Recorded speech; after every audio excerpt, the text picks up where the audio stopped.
Weekly और monthly राशिफल के साथ साथ ज्योतिष, वास्तु, मंत्र आदि से जुड़ी वीडियोस रेगुलरली पाने के लिए चैनल को अभी सब्सक्राइब कीजिए और बेल नोटिफिकेशन पे भी क्लिक कीजिए ताकि नई वीडियो की नोटिफिकेशन आपको समय पर मिल जाए। ओम गणेशाय नमः। ओम नमः शिवाय। मैं निखिल ज्योतिषाचार्य आप सभी का मेरे चैनल पर पुनः स्वागत करता हूं। आशा करता हूं कि आप सभी स्वस्थ होंगे। महादेव की कृपा आप सभी पर सदैव बनी रहे। ये वीडियो कर्क यानी कि कैंसर के लिए बहुत विशेष है, क्योंकि वीडियो है 27 अक्टूबर से 2 नवंबर 2025 के साप्ताहिक राशिफल के बारे में। कैसा रहेगा कर्क के लिए आने वाला सप्ताह।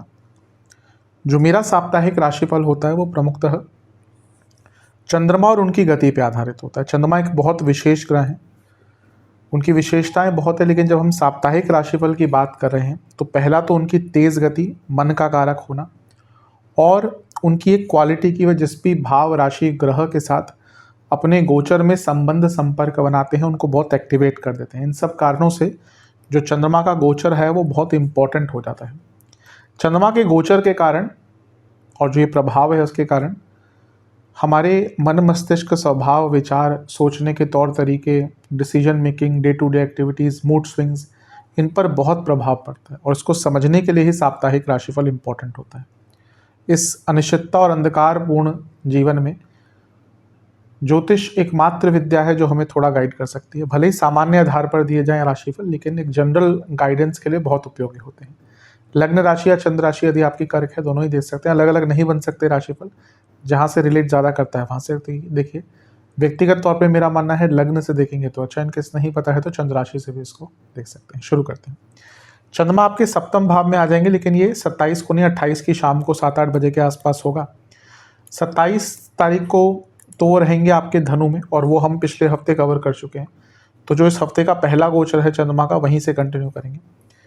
तो चंद्रमा यहाँ पर आ जाएंगे 28 तारीख को शाम को 7-8 बजे के आसपास, और 31 तारीख को सुबह के 7 तक यहीं पर रहेंगे। चंद्रमा का सप्तम में आना न्यूट्रल होता है, लेकिन लग्नेश होने के नाते जब सप्तम में आएंगे तो राजयोग बनेगा और बिजनेस आदि के लिए अच्छा है। और क्योंकि यहाँ पे उच्च के गुरु की दृष्टि है और सप्तम भाव रिकॉग्निशन आदि का, प्रमोशन का होता है, तो कार्य क्षेत्र में प्रमोशन हो सकती है, रिकॉग्निशन प्राप्त हो सकता है।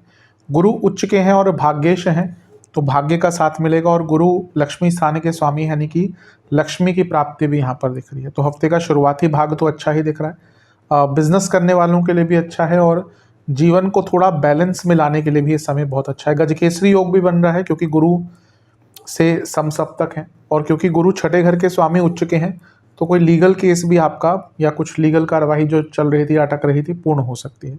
नवांश कुंडली के हिसाब से आपको इस टाइम में अपने लाइफस्टाइल पे थोड़ा सा ध्यान देना पड़ेगा।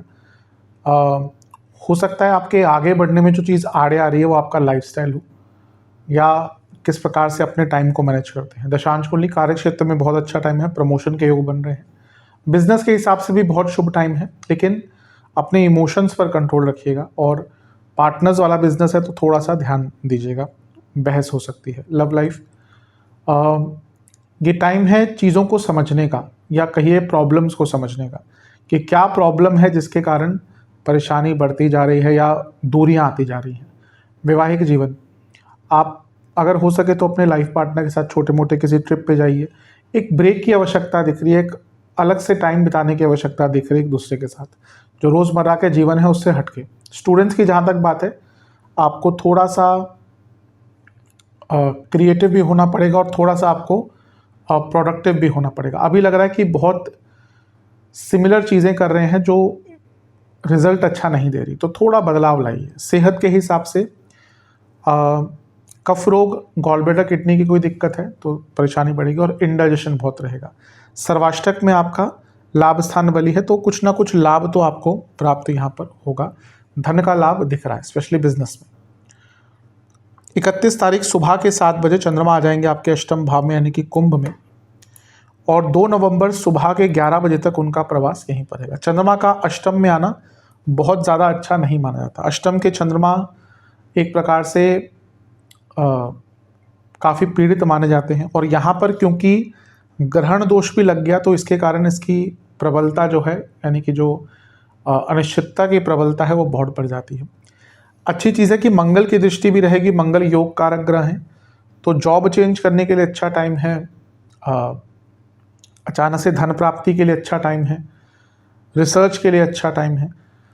लेकिन क्योंकि चंद्रमा लग्नेश है, चंद्रमा हर व्यक्ति के लिए मन के कारक है, लेकिन कर्क के लिए जैसा मैं हर बार कहता हूँ कि लग्नेश है, इसलिए आपके लिए जब वो अष्टम में जाएंगे तो मानसिक उत्पीड़न बहुत देंगे, गलत लोगों पर विश्वास करना, चिंताएं होना, एंग्जाइटी बढ़ना।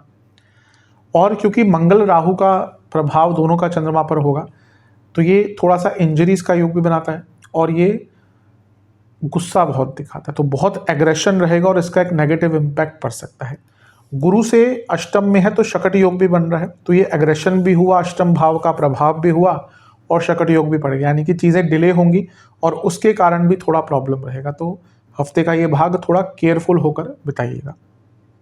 नवांश कुंडली बता रही है कि अपने जीवन की गति को बढ़ाइए, अभी लग रहा है कि चीज़ें बहुत विलंबित हो रही हैं और आपके कारण ही। दशांश कुंडली कार्य क्षेत्र के हिसाब से जॉब चेंज करने का विचार कर रहे थे तो अच्छा टाइम है। बिजनेस आपको थोड़ा सा प्रैक्टिकल होना पड़ेगा, अभी लगता है कि महत्वाकांक्षी तो बहुत है लेकिन चीज़ें प्रैक्टिकल नहीं है, प्लान्स प्रैक्टिकल नहीं है, कोई बड़ा डिसीजन मत लीजिएगा। लव लाइफ में पुरानी चीज़ों से निकलिए वरना आगे दिक्कत ही होगी। वैवाहिक जीवन एक दूसरे को समझिए और वो जो उत्साह होता है जो खो गया है उसको वापस लाइए। स्टूडेंट्स बहुत मानसिक रूप से परेशान रहेंगे। सेहत के हिसाब से इन्फेक्शंस, प्राइवेट पार्ट से जुड़ी प्रॉब्लम, कफ रोग बने रहेंगे और एंग्जाइटी, स्लीप डिसऑर्डर्स तंग करेंगे। सर्वाष्टक में आपका धनस्थान बली है, अष्टम में चंद्रमा है, धनस्थान बली है, अचानक से बड़े धन की प्राप्ति की ओर इशारा है। 2 नवंबर सुबह के 11 बजे चंद्रमा आ जाएंगे नवम भाव में और सप्ताह के अंत के अगले हफ्ते के मंगलवार तक यहीं पर रहेंगे।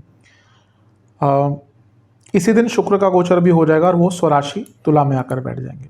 चंद्रमा का नवम भाव में आना एक प्रकार से अच्छा माना जाता है। एटलीस्ट ठीक है, यहाँ पे शनि के साथ है लेकिन एटलीस्ट राहु के प्रभाव से, ग्रहण दोष के प्रभाव से, अष्टम के प्रभाव से निकल गए। लग्नेश है, उस नाते जब वो नवम में आएंगे तो राजयोग भी बनेगा, भाग्ययोग भी बनेगा और उच्च के गुरु की दृष्टि भी है और ये गुरु की ही राशि में बैठे भी हैं। एक प्रकार से ये परिवर्तन योग भी बन रहा है चंद्रमा और बृहस्पति के बीच में। तो हफ्ते का अंतिम भाग बहुत अच्छा है, भाग्य का साथ मिलेगा, कई काम अटके हुए पूर्ण होंगे। शनि के साथ बैठे हैं, विषदोष बन रहा है, बॉसेस से थोड़ा सा संभल कर रहिएगा, घर के बड़ों से थोड़ा सा संभल कर रहिएगा क्योंकि यहाँ पे लड़ाई झगड़े हो सकते हैं। लेकिन क्योंकि शनि सप्तमेश है तो बिजनेस में लाभ मिलता हुआ दिख रहा है और बृहस्पति और शनि का प्रभाव थोड़ा सा आध्यात्मिक और धार्मिक भी व्यक्ति को बनाता है। तो विषदोष से बचने के लिए थोड़ा सा धर्म के संरक्षण में जाइएगा। नवांश कुंडली बता रही है कि यहाँ ये वो टाइम है जब आपको अपने बारे में थोड़ा सा सोचना है, दूसरों के बारे में नहीं। दशांश कुंडली कार्य क्षेत्र में थोड़ा सा जैसे मैंने कहा बॉसेस से बच के, और गुस्सा ज़्यादा रहेगा, उसका नेगेटिव इम्पैक्ट होगा। बिजनेस अच्छा है, बिजनेस में कोई दिक्कत नहीं दिख रही बल्कि बड़ा काम मिल सकता है। लव लाइफ में ऊर्जा वापस लाइए, बहुत नकारात्मकता दिख रही है। वैवाहिक जीवन देखिए प्रॉब्लम कहीं ना कहीं आपके अंदर भी है, पहले अपने आप को ठीक करने का प्रयास कीजिए फिर पॉइंट आउट कीजिएगा। स्टूडेंट्स ध्यान बहुत भटकेगा, भाग्य तो साथ देगा लेकिन ध्यान बहुत भटकेगा। सेहत की जहाँ तक बात है, नसों की प्रॉब्लम, जोड़ों का दर्द, गले के रोग तंग कर सकते हैं, वीकनेस थोड़ी सी रहेगी। सर्वाष्टक में आपका सप्तम भाव बली है, बिजनेस के लिए जैसा मैंने कहा अच्छा टाइम है और जीवन में कुछ नए रोल आपको करने को प्राप्त हो सकते हैं। उपाय के स्वरूप में आपको दूध और शक्कर मिलाकर शिवलिंग का अभिषेक करना है और शिव चालीसा का 2 बार पाठ करना है। आशा करता हूँ कि वीडियो काम आएगा। चैनल पे नए हैं सब्सक्राइब कर लीजिए, वीडियो को लाइक कर लीजिए। मिलता हूँ आप सभी से अगली वीडियो में, तब तक के लिए ओम नमः शिवाय।